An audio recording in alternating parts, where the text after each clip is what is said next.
코로나19 관련 통계입니다.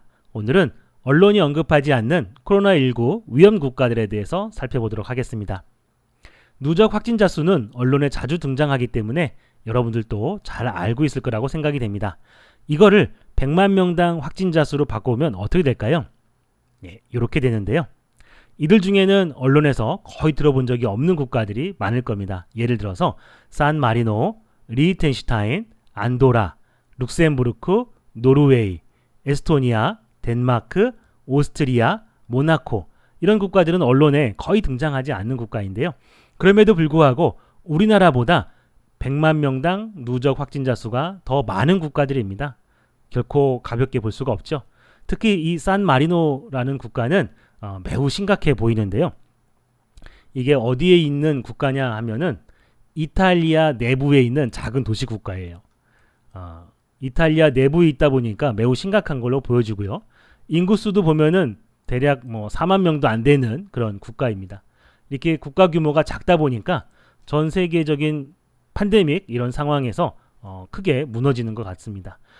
대부분의 국가들도 인구가 100만 명이 안 되는 소규모 국가들이에요. 국가 규모가 작으면 작을수록 이런 상황에 대처하기가 쉽지 않다라는 생각이 듭니다. 그래서 조건을 조금 하나 더 걸었습니다. 인구가 100만 명을 초과하는 국가로 한정을 해서 비교를 해보면 이렇게 또 달라집니다.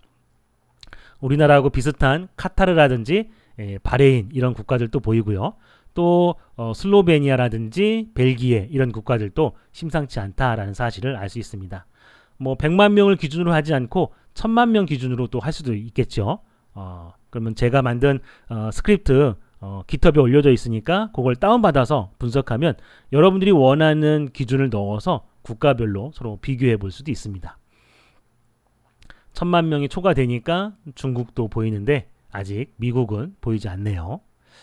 자, 누적 사망자 수도 비교해 봤습니다. 단연코 중국이 가장 많은데요. 이탈리아도 그에 버금갈 정도로 굉장히 많은 사람들이 지금 죽었습니다.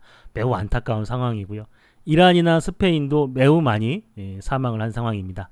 프랑스와 미국도 우리나라보다 더 많이 사망한 상황이죠. 자, 근데 이거를 100만 명당 사망자 수로 바꾸면 또 달라집니다. 이렇게 되는데요. 이 산마리노라고 하는 국가가 얼마나 심각한지 여러분들 아실 수 있을 겁니다. 국가의 규모가 100만 명 이상이 되는 기준으로 바꾸면 또 이렇게 바뀌게 되고요. 1000만 명 이상은 생략하도록 하겠습니다. 사망률도 비교해 보았습니다. 이거는 확진자 수가 10명을 초과하는 기준으로 바꿨는데요. 왜냐하면 수단 같은 경우 3월 17일까지만 하더라도 사망률이 100%였습니다. 왜냐하면 한 명 확진에 한 명 죽었거든요. 근데 3월 18일 기준으로는 2명 확진에 1명 죽었거든요. 그래서 그런 나라들은 이게 검사할 수 있는 여건도 조금 어렵지 않고 하다 보니까 그런 나라들이 좀 많으면 사망률이 너무 높게 나와서 그래도 10명 이상은 되어야 되지 않을까 이렇게 해서 비교해 봤습니다. 그랬더니 우크라이나라든지 알제리, 그 다음에 필리핀, 산마리노, 인도네시아, 이탈리아, 이라크, 방글라데시도 사망률이 꽤 높네요. 이란, 마르티니크라고 하는 나라가 있는데요. 이 나라는 어디에 있는 나라냐면 여러분들 좀 생소하실 겁니다. 요게 남미 위에 있는 섬나라예요. 남미 위에 있는 섬나라. 여기도 사망률이 굉장히 높다라고 하는 거죠. 그 다음에 부르키나라고 되어 있는데 여기 부르키나 파소라는 국가인데요. 어디에 있냐면 아프리카에 있습니다. 여기 부르키나 파소 아프리카에 있는 요 국가입니다. 여기도 10명 이상의 확진자가 나온 상황이고요. 그러니까 거의 전 세계에 퍼졌다 이렇게 보시면 되겠습니다. 도미니카라든지 스페인, 모로코, 북아프리카에 있죠. 이런 나라들 10명 초과한 국가들 중에 치명률이 사망률이 꽤 높은 국가들입니다. 조심해야 되는 상황이고요. 여기에 조건 하나 더 추가해서 100만 명을 초과하는 국가만 비교해보면 또 이렇게 됩니다. 그러면 아제르바이잔이라든지 알바니아 이런 국가들도 나타나게 됩니다. 이렇게 해서 순위를 좀 비교해 봤고요. 지금부터는 R 프로그램을 통해서 분석하는 방법 설명하도록 하겠습니다. 필요한 라이브러리 불러오고요. 그 다음에 로우 데이터를 저장할 리스트 만들어주고요. 링크 가져옵니다. 확진자 수, 그 다음에 사망자 수, 또 분석에는 사용하지 않지만 완치자 수까지 가져오겠습니다. 여러분들은 완치자 수까지도 비교해 볼 수 있겠죠. 데이터를 합치고요. 최근 데이터가 언제 건지 보면은 3월 18일자 데이터입니다. 그 다음에 여기 보면은 국가 이름을 좀 바꿔주고요. 그 다음에 그 나라별 인구수 반영합니다. 2019년도 데이터만 가져오고요. 또 인구수하고 확진자 수하고 이렇게 일치시키려면 국가 이름을 또 같게 해줘야 되거든요. 그래서 이것도 바꿔주고요. 그 다음에 검사 수를 합칩니다. 그 다음에 주요 국가들 긴 이름 짧게 고쳐주고요. 그 다음에 100만 명당 검사자, 확진자, 사망자 이런 거 구하기 위해서 이렇게 바꿔줍니다.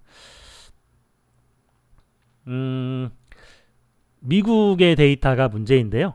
3월 18일자 다른 데이터는 3월 18일자 다 업데이트가 됐는데요. 미국 날짜를 보면 업데이트가 됐네요. 제가 요 영상을 준비할 때까지만 하더라도 3월 18일자가 그 결측치로 나왔었거든요. 근데 업데이트가 됐네요. 자, 그러면은 요거는 그냥 빼도록 하겠습니다. 자, 그 다음에 국가 간의 기준 여러분들 비교해 볼 수 있는데요. 어제 날짜 기준으로 항상 시스템 날짜에서 하루를 뺀 어제 날짜 기준으로 여러분들 이렇게 랭크를 비교해 볼 수 있고요. 뭐 이거를 100만 명당 기준으로 바꿔 가지고 또 할 수도 있겠죠. 그리고 나서 그래프 그려보면은 달라진 바가 없다라고 하는 걸 알 수 있습니다. 거의 인구수가 많은 국가들이 많이 확진되고 있다라고 하는 걸 알 수 있습니다. 시간에 따라서 어떻게 달라지는지 여러분들 비교해 볼 수 있고요. 그 다음에 100만 명당 누적 확진자 수도 비교해 볼 수 있습니다. 생략하도록 하고요. 또 시간에 따라서 100만 명당 확진자 수도 여러분들 비교해 볼 수 있습니다. 그 다음에 누적 사망자 수도 비교해 볼 수 있고요. 이것도 그냥 사망자 수를 비교해 볼 수도 있고 또 100만 명당 사망자 수 비교해 볼 수 있습니다.